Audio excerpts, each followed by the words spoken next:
ગુણાતીતાનંદ સ્વામીએ એમની વાતોમાં સમજાવ્યું કે પ્રતિલોમ કરતા શીખવું. સ્વામીએ કીધું કે પ્રતિલોમ કરતા આવડે તો એમાં સુખ રહે, અંતરદ્રષ્ટિની અંદર સુખ આવે. અને પછી સ્વામી એમ કહે છે કે જે બાહ્ય દ્રષ્ટિ છે એ દૈત્યની દ્રષ્ટિ છે અને અંતરદ્રષ્ટિ છે એ આધ્યાત્મિક દ્રષ્ટિ છે. એ અંતરદ્રષ્ટિની વ્યાખ્યા શું છે? તો ગઈકાલે આપણે ભગવાન સ્વામિનારાયણના વચન પ્રમાણે જોયું હતું કે શ્રીજી મહારાજે વાત કરી કે ભગવાન સામું જોવું એ અંતરદ્રષ્ટિ છે. એ અંતરમાં જોઈએ કે બહાર જોઈએ, પણ ભગવાન સામે આપણને જોતા આવડે. દિવસ દરમિયાન આપણે ઘણું બધું જોઈએ છીએ. ગુણાતીતાનંદ સ્વામીએ કીધું કે કેટલાક ઢોર સામે જોઈ રહે છે અને એ ઢોરને સંભાળે છે, તે ઢોર એને વશ થઈ જાય છે. એમ ભગવાન સામું કોઈ જોઈ રહે તો ભગવાન એને વશ થયા વગર કેમ રહે? એ તો એને વશ થઈ જાય. અને પછી સ્વામી તો એટલા બધા મોટા આશીર્વાદ આપે છે કે ભગવાન એની પાછળ ફર્યા કરે. કેમ? જે ભક્ત વત્સલ છે, માટે ભગવાન સામે જોયા કરવું. આ ભગવાન સામે જોયા કરવું એટલે શું? એની વ્યાખ્યા આપણે ગઈકાલે સમજતા હતા. તો પહેલી વાત તો એ સમજાવી આપણને કે ભગવાન સામે જોઈ રહેવું એટલે જગતમાં જે કાંઈ થાય છે એ બધાના કરતા હરતા એક ભગવાન છે. ગુણાતીતાનંદ સ્વામી એમની વાતોમાં કીધું, સ્વામી કહે છે કે તમને કદાચ કોઈ આપતકાળ આવે અને તમને એવું લાગે કે અમારી રક્ષામાં કોઈ જ નથી આ દુનિયામાં.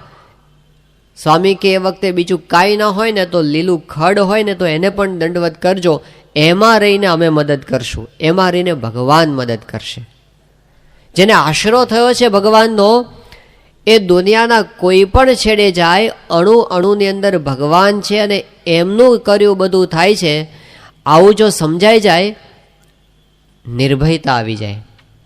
જે આપણને નાની નાની વાતમાં ભય છે ને, આવતીકાલે શું થશે એની ચિંતા છે. અમેરિકાના પ્રમુખ હોય, એ આમ તો આખા વિશ્વના સમ્રાટ કહેવાય, પણ ભયથી મુક્ત નથી હોતા. એમને પણ જો કોઈ બીજી જગ્યાએ જવાનું હોય તો એની સિક્યોરિટીમાં એટલો બધો વિચાર કરવામાં આવે. 6 મહિના અગાઉથી એનું પ્લાનિંગ ચાલુ થઈ જાય. એ જે રસ્તે નીકળવાના હોય તો એ રસ્તા ઉપર પણ બધું બરાબર ચેકિંગ થઈ જાય. એ રસ્તા ઉપરની ગટરો પણ ચેક થઈ જાય, એના ઢાંકણા સીલ થઈ જાય. આજુબાજુની બિલ્ડિંગો ઉપર બધે વોચ મુકાઈ જાય. એ રસ્તા ઉપર કોઈ હોસ્પિટલ જેટલી મોટી મોટી આવવાની હોય ત્યાં આગળ પણ વ્યવસ્થા થઈ જાય. કદાચ પ્રેસિડેન્ટને કંઈક થાય તો બ્લડ ત્યાં આગળ હાજર હોવું જોઈએ. આગળ બધી 5-7 ગાડીઓ હોય, પાછળ 5-7 ગાડીઓ હોય, બુલેટ પ્રૂફ કાર હોય, આજુબાજુ પેલા બ્લેક કેટ કમાન્ડો બધા બેઠા હોય, એની વચ્ચે બેઠા હોય બુલેટ પ્રૂફ જાકેટ પહેરીને, તો એ અંદરમાં ગભરાટ તો હોય જ કે કોક મારી નાખશે. ભયથી મુક્ત નથી હોતો. ગમે તેટલા આ સંસારના આધાર આપણે રાખ્યા હોય ને, રાવણ જેટલી શક્તિ ક્યાં છે કોઈની પાસે આ દુનિયામાં, પણ એ ભયથી તો મુક્ત હતો નહીં. મૃત્યુના ભયથી તો ક્યાંથી મુક્ત રહી શકાય? આપણે તો આ સંસારના ભયની અંદરથી જ આપણે બહાર નથી નીકળી શકતા, તો મૃત્યુનો ભય તો એનાથી મોટો છે. આ બધા ભયથી એક ઝાટકે મુક્તિ મળી જાય ને, ભગવાન સામે દ્રષ્ટિ. ગુણાતીતાનંદ સ્વામી કહે છે, સ્વામી કહે કે આપણે કંઈ ભગવાનને વેચી ખાધા છે? અને જેણે રોટલા આપ્યા છે, દાંત આપ્યા છે, એ કંઈ ચાવવાનું નહીં આપે? અરે આપણે તો ભગવાનના ખોળામાં બેઠા છે, કે સૃષ્ટિનું પાલન કરે છે, એ આપણું કરશે કરશે અને કરશે જ. આ શ્રદ્ધા ભગવાન સામે જોવાથી આવે છે. નિર્ભયતા આવી જાય. કોઈનો ભય એને રહે નહીં, કોઈનોય નહીં. અર્જુનના જીવનની અંદર 3 મોટા મોટા યુદ્ધ આવ્યા છે. બીજા નાના નાના યુદ્ધ તો ઘણા આવ્યા છે, પણ 3 મોટા યુદ્ધ. એમાં સૌથી મોટું અને પહેલું યુદ્ધ ક્યારે આવ્યું અર્જુનના જીવનમાં? તો જ્યારે પાંડવો અને કૌરવો વચ્ચેની લડાઈનું નક્કી તો થઈ ગયું કે હવે લડવાનું તો છે જ.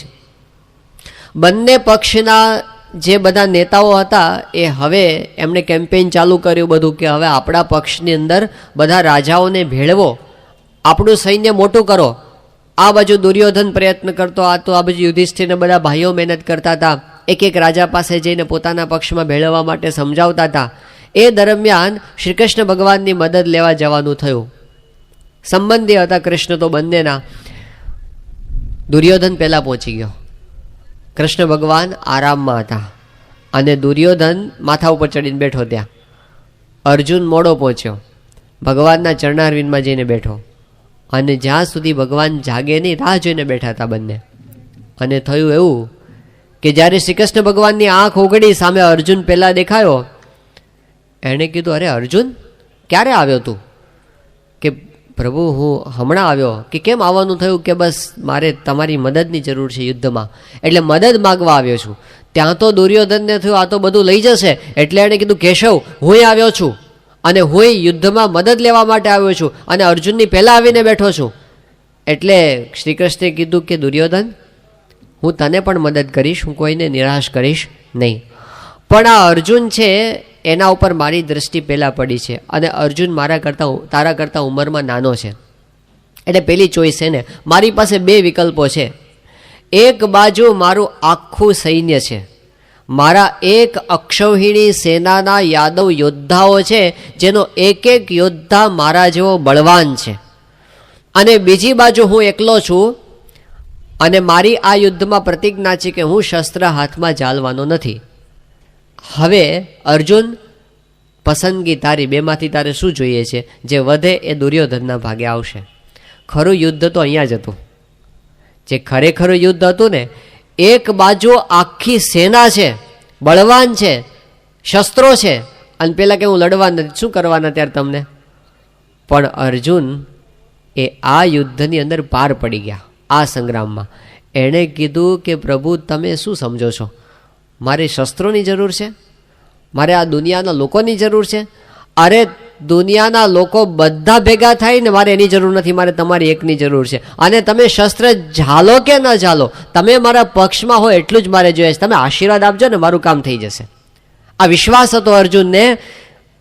અને દુર્યોધન રાજી બહુ થઈ ગયો કે સારું, અર્જુન મૂર્ખો છે. આ દુનિયાના લોકોને એવું જ હોય છે ને, ભગવાનના ભક્તને લોકો મૂર્ખા માનતા હોય છે કે આને કંઈ ભાન નથી કે કોનું બળ લઈને ફરે છે. પણ એને ખબર નથી કે અમે જેનું બળ લઈને ફરીએ છીએ એના આધારે તો દુનિયા ચાલે છે. જે વડે આ જગત છે તેને કોઈ ન જાણે રે, મુક્તાનંદ કહે ગુરુમુખી તે સુખડા માણે રે.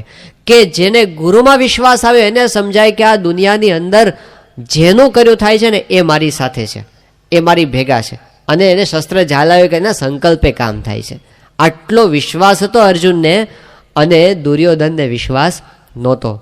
તો મોટામાં મોટો સંગ્રામ એ આ જગ્યાએ હતો કે દુનિયાની પસંદગી કરવાની હોય અને ભગવાનની પસંદગી કરવાની હોય. ચોઈસ આપણી સામે હોય, કયું આપણે લેવું છે, કયો આધારે આપણે જીવવા માગીએ છીએ? આપણા જીવનનો આધાર સ્તંભ કયો બનાવ્યો છે? પૈસા, સત્તા, સારી સારી ઓળખાણો, શરીરનું બળ, બુદ્ધિનું બળ, બધા જતા રહેશે, ખલાસ થઈ જશે બધા, રાખ ભેગા રાખ.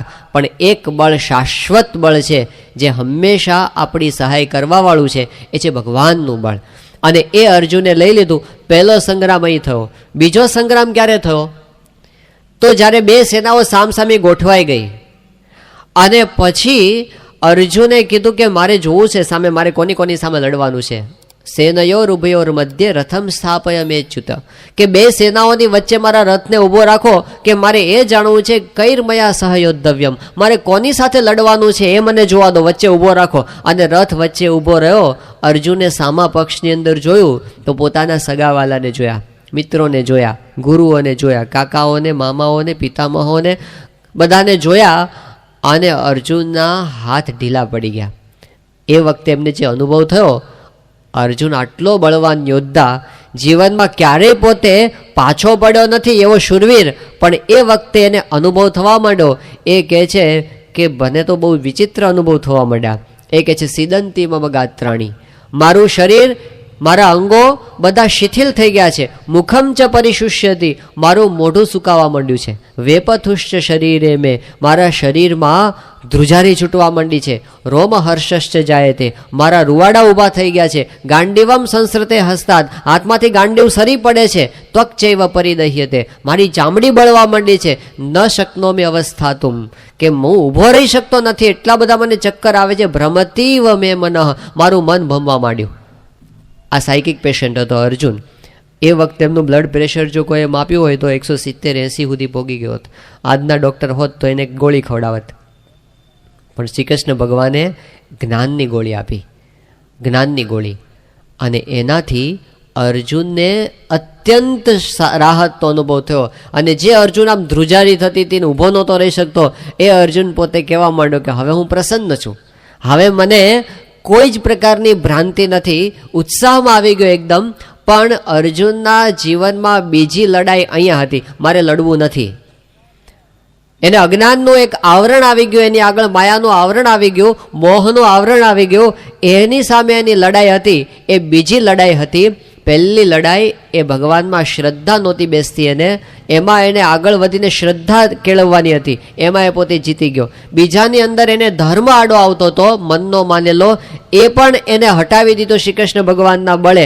પછી ત્રીજી લડાઈ તો હાવ સામાન્ય હતી, જેને યુદ્ધમાં લડવાનું હતું ને એ એના માટે હવે મોટી વાત હતી નહીં. એમ આપણે જીવનના સંગ્રામની અંદર છીએ ને તો પળે પળે આ પ્રશ્ન આવશે કે ભગવાનનું બળ આપણે નથી રાખી શકતા. એક મિનિસ્ટરની ઓળખાણ હોય તો આપણે કેફમાં ફરી શકીએ છીએ, આપણને વાંધો નહીં આવે. તો ભગવાનનો આશરો હોય ને આપણને કેમ બળ નથી રહેતું? જેમ છે એમ આપણે એમને સમજ્યા નથી, એટલા માટે. તો ભગવાનની સામું જોવું એટલે એમને કરતા માનીને એમનો આધાર રાખવો. શ્રી કૃષ્ણ ભગવાને અર્જુનને કીધું યોગક્ષેમમ વહામ્યહમ, કે આ લોકનું અને પરલોકનું બધુંય હું ધ્યાન તારું રાખીશ, તું ચિંતા કરીશ નહીં. સ્વામિનારાયણ ભગવાને જે દિવસે પોતે ધર્મધુરા ધારણ કરી એ દિવસે એમણે પોતાના ગુરુ રામાનંદ સ્વામી પાસે 2 વરદાન માગ્યા હતા. એ વરદાનની અંદર એમની પ્રતિજ્ઞા છે. પોતાના જે ભક્તો છે એના માટે એમની કટિબદ્ધતા છે. 2 વરદાન એમણે માગ્યા.